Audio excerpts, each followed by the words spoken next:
Aradan dээрлик жарым кылым өткөн соң тоолук кенинин экинчи өмүрү башталып, 2023 жылдын 8 августунда Кумтөр Operating Company'ге лицензия берилип, Кумтөр Gold Company'нин каржылоосу менен кайрадан геологиялык астыктоо иштери жанданып, иш ыргагы тез арада күчүнө кирди.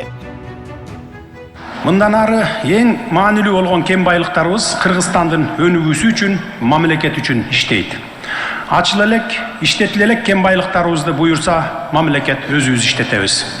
Албетте, алардан түшкөн кирешелер элдин кызыкчылыгына, мамлекеттин экономикасынын көтөрүлүшүнө, стратегиялык багыттарга жумшалат.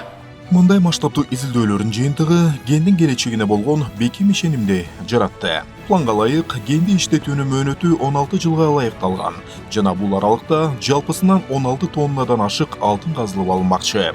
Тоолук кенин иштетүүдөн түшө турган жалпы киреше 2 миллиардтан 2,3 миллиард АКШ долларына чейин жетип, таза пайда 600дөн 700 миллион долларды түзөөрү күтүлүүдө. Долбоорду ишке ашыруу үчүн 170-200 миллион доллар өлчөмүндө капиталдык салым жумшалат.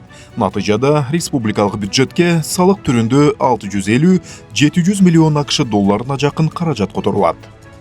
Мындан сырткары, ишкана ишке толук кандуу киргенде 600 жаңы жумуш орду түзүлөт.